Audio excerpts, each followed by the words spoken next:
excesivamente optimistas del gobierno que quedaron ya casi en el camino. La famosa recuperación en B corta, aquella que esperaba que la levantada sea tan intensa y tan rápida como fue la caída. Bueno, eso es algo que claramente por el momento no está ocurriendo. Pero claro, hay señales que van mostrando qué puede pasar con la economía real mientras el gobierno termina de desarrollar su plan de estabilización. Vamos a estar charlando de esto con el editor de Economía y Política de Perfil, Ariel Maciel, que ya está en línea con nosotros. ¿Qué tal, Ariel? ¿Cómo estás? Bueno, Fernando, muy buenos días. Y efectivamente, la situación, esta idea de la B corta, quedó en el pasado, vamos a decir, pero hace mucho tiempo. Bueno, pasa que los datos de julio que había arrojado el INDEC y que ayer la Unión Industrial Argentina, a través de su centro de estudios, confirmaba, era el rebote en la actividad industrial. Digo, uno de los sectores más castigados por la recesión y digo que en donde muchos ponían el foco para ver si cuándo empezaba esa recuperación que el gobierno veía, básicamente porque el gobierno señalaba constantemente algunas de las actividades que empezaban a florecer y que mostraban cierto dinamismo como para decir, ustedes no Claro. confían, no la están viendo y en realidad está empezando a pasar. Bueno, julio tuvo un florecimiento de, como en algún momento se hablaban de brotes verdes, en otro momento empezaba el segundo Vos viste, semestre, Ariel, que hay algunas como frases que ya no se pueden usar más, que son las que quedaron del macrismo. Brotes verdes no se usa más y segundo semestre muchísimo menos. exactamente, pero aún así había algunos que te hablaban esto del segundo semestre, hablaban, bueno, de la luz al final del túnel, bueno, muchas cosas que se volvían a hablar de aquella época macrista que nunca llegó y decía, bueno, en este caso va a llegar y ya empiezan a verse algunas señales. Bueno, esas señales empezaron a tener un viso de realidad cuando el propio CEU de la UIA confirmó que, o por lo menos empezó a dar indicios de lo que va a pasar en agosto. Algunos datos adelantados muestran que la actividad industrial vuelve a caer, no solamente en la comparación interanual. Recordemos que julio también, de manera interanual, caía de manera acumulada de todo lo que iba al 2024, también caía, pero crecía intermensual, o sea, de julio a junio, y empezaba a mostrar, y todos creían, bueno, con una base de comparación tan baja, porque la intermensual, recordemos que Claro. compara contra la propia recesión, iban a mostrar que todos los meses empezaba a subir de a poco. Bueno, esto se estaría cortando en agosto debido a que los primeros datos que se tienen consolidados de parte de la industria muestra que hubo una nueva caída entre mes, o sea, agosto va a ser peor que julio y muestra que en realidad la industria tiene recesión para rato, ¿no? Ese piso que se tocó en julio sigue siendo piso porque agosto no sería tan malo como junio, pero sí sería peor que julio, lo que Claro. implica una actividad industrial en decadencia. A ver, una de las cosas, uno de los sectores que vuelve a estar en momentos malos es la automotriz, que en julio había recuperado porque escribió mejor y además porque una de las empresas lanzó y puso en marcha la producción de un auto nuevo en la Argentina y eso empujó el nivel de actividad hacia arriba, pero esto no va a pasar todos los días, ¿no? Bueno, en ese contexto, Fernando, ayer se reunió la junta directiva de la UIA, que vendría a ser como la mesa de conducción ampliada, donde están los representantes de todos los sectores y las regiones del país que integran la entidad industrial, y allí cruzaron algunos datos. A ver, en principio, mucha preocupación. Digo, ¿cuál es la preocupación más, o por lo menos las que más se destacan? El aumento de los costos, especialmente cómo golpea a las pymes, si está pegando realmente muy fuerte. La competencia desleal, por dos cuestiones. 50% de informalidad, no es ninguna novedad, y además La la apertura de las apertura de las importaciones, me importaciones. imagino, claro. Ahora, allí también hay Entonces, otro tema clave que tiene que ver con el propio plan de estabilización y que, como decís, golpea fuerte a las pymes, que tienen que ver con las tarifas.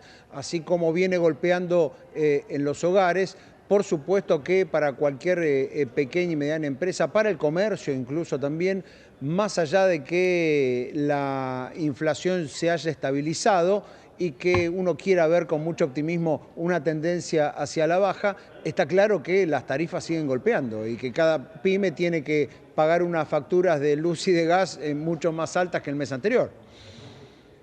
efectivamente, Fernando, Ujú. creo que es un tema clave y explica un poco el por qué la inflación también Claro. no le va a costar mucho perforar el piso del 4%, esto que tanto el gobierno esperaba para llegar a fin de año, Ujú. porque básicamente los aumentos de todo lo que son los servicios regulados impactó no solamente en el bolsillo del consumidor, que le generó menos consumo, generó menos actividad, menos demanda de la producción, sino también a los propios productores que no tuvieron ningún tipo de segmentación y que están recibiendo facturas duplicando y triplicando el costo alto que tiene una Claro. fábrica. Obviamente, que tenés Ujú. prendida una máquina no es lo mismo que un hogar donde vos podés apagar un aire acondicionado. Pero en este caso, lo cierto es que esos costos, Ujú. esos mayores costos, lo que generaron justamente es que cuando los productos entran nuevamente al mercado, o sea, hay demanda, empiecen a tener aumentos para poder recuperar las pérdidas Claro. que se dan justamente para que esos productos entren al mercado. Digo, una situación, digo, una especie de inflación reprimida vinculada justamente con lo que decís que es lo más importante. Los aumentos de costos vía servicios públicos es algo que golpea con fuerza a las empresas industriales y especialmente a las pymes. Ahora Ujú. también, digo, hay que señalar algunas otras cuestiones. Digo, esto dentro de lo que es el hecho concreto real y que está vinculado con la macro, que no empuja a la micro en este caso, ¿no? Sí, Digo, no claro. hay micro que arranque sin una macro que, si bien todos coinciden en la necesidad de la estabilización, en la Ujú. necesidad de tener previsibilidad para adelante, el tema es que si pueden sobrevivir las fábricas en este contexto recesivo. Y además hay otro dato que les preocupa mucho a los industriales, a las empresas en general, y que tiene que ver con el aumento de la litigiosidad. ¿Sí? Este Ujú. año se viene viendo un aumento porcentual, casi un 3% más, de los litigios iniciados en comparación con el año pasado, en donde ya había un montón, digamos, ¿no? Ujú. Hablamos de Y litigios implica laborales, hablamos de litigios laborales. exactamente, Claro, uno tiende a exactamente. creer que, o sea, son cosas, la UIA lo dice abiertamente, pero uno tiende a creer que a medida de que se anuncia la reforma laboral que viene, los impulsores de la famosa industria del juicio entran a acelerar y dicen, bueno, metamos la demanda ahora y tratemos de cerrar todas las demandas posibles ahora, tratemos de no negociar nada y de iniciar un juicio porque nos conviene hacerlo con esta legislación y no con la que puede venir. Exactamente, a ver, el ministro de Modernización del Estado, Federico Ujú. Sturzenegger, ya firmó el decreto para esa parte de la reforma laboral que se va poniendo en marcha de a tramos, tenga una Ujú. resolución en torno a los litigios laborales. ¿Qué es lo que dijo? Bueno, libertad para que haya un acuerdo entre empresas y sindicatos o sectores y sindicatos en cómo se va a resolver una indemnización en el futuro. Digo, lo que no hay Ujú. no hay un esquema establecido. Lo van a poner y se van a poner de acuerdo entre empresas y sindicatos. Para Sí. algunos empresarios eso es inviable, Ujú. absolutamente inviable, porque dicen, no hay seguro que vaya a pagar todas las indemnizaciones que pueda llegar a haber. No hay ningún tipo de acuerdo hoy en día que genere esa estabilidad y como bien decís, y que está pasando en este momento es incluso cuando en algún momento se pongan de acuerdo y lleguen a algo común, como pasó con los trabajadores de la construcción y el acuerdo que tiene la UOCRA con los constructores, la realidad es que mientras tanto toda esa industria del juicio lo único que hizo en este periodo fue acelerar la Claro, presentación de nuevos juicios para poder, por lo menos, exprimir esta claro. situación. Ahora, Ahora, ¿qué pasa? Está pasando en medio de una crisis recesiva. La realidad indica que las empresas les va a costar pasar la crisis que tiene dentro de sus empresas por la falta de venta y además hacer frente a juicios laborales que dicen en comparación, además, lo que sucedió fue que bajó la litigiosidad, no, perdón, bajó el nivel de accidentes en la claro. fábrica porque las empresas lo que estaban buscando era justamente invertir en esa parte para evitar conflictos legales, evitar litigios. Lo que implica ahí, le dicen, es, a pesar de haber hecho los deberes, a pesar de que no hay tal nivel de litigiosidad, sí Los existe una juicios industria siguen de juicio apareciendo, claro.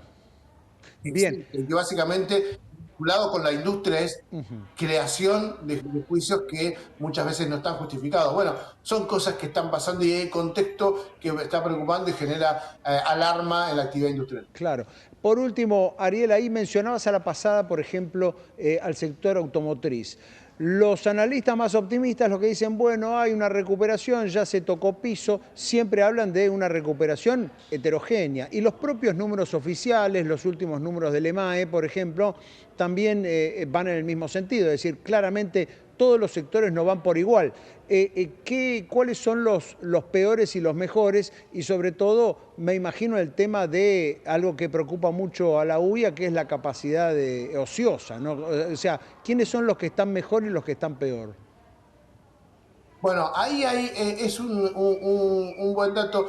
Por ejemplo, la actividad industrial de automotriz lo que espera es el aumento de las exportaciones, no Claro. tanto la mejora del En- mercado interno, ¿no? Es un sector sí, que tiene la posibilidad de mejorar. Por eso, ayer, digamos, hace unos días, Stellantis anunció, más allá de que había puesto en marcha la fabricación de un auto nuevo en la Argentina, la fabricación de motores en el país, en Córdoba, todo eso tiene futuro de exportación. Renault claro. también va a hacer pickups en la Argentina. Digo, hay todas cuestiones que están vinculadas con eso. ¿Cuáles Claro, son los que la están Renault, pasando? perdóname, Ariel, ahí hay un caso interesante, porque Renault, por ejemplo, dijo, voy a fabricar un vehículo híbrido para que pueda ingresar en el RIGI.